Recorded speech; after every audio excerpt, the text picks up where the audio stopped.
ওরে কবি, সন্ধ্যা হয়ে এলো, কেশে তোমার ধরেছে যে পাক। বসে বসে ঊর্ধ্ব পানে চেয়ে শুনতেছ কি পরকালের ডাক? কবি কহে, সন্ধ্যা হলো বটে, শুনছি বসে লয়ে শ্রান্ত দেহ। এপারে ওই পল্লী হতে যদি আজও হঠাৎ ডাকে আমায় কেহ।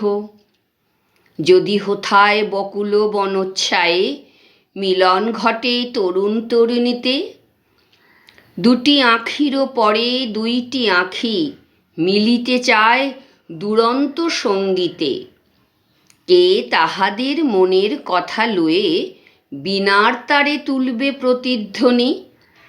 আমি যদি ভবের কূলে বসে পরকালের ভালো মন্দই গণি। সন্ধ্যা তারা উঠে অস্তে গেল, চিতা নিবে এলো নদীর ধারে। কৃষ্ণপক্ষে হলুদ বর্ণ চাঁদ দেখা দিল বনের একটি পাড়ে। শৃগাল সভা ডাকে ঊর্ধ্বরবে পোড়ো বাড়ির শূন্য আঙিনাতে। এমন কালে কোনো গৃহত্যাগী হেথায় যদি জাগতে আসে রাতে, জোর হস্তে ঊর্ধ্বে তুলি মাথা, চেয়ে দেখে সপ্ত ঋষির পানে। প্রাণের কূলে আঘাত করে ধীরে, সুপ্তি সাগর শব্দবিহীন গানে।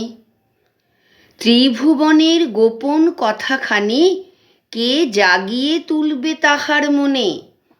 আমি যদি আমার মুক্তি নিয়ে যুক্তি করি আপন গৃহকোণে। কেশে আমার পাক ধরেছে বটে, তাহার পানে নজর এত কেন?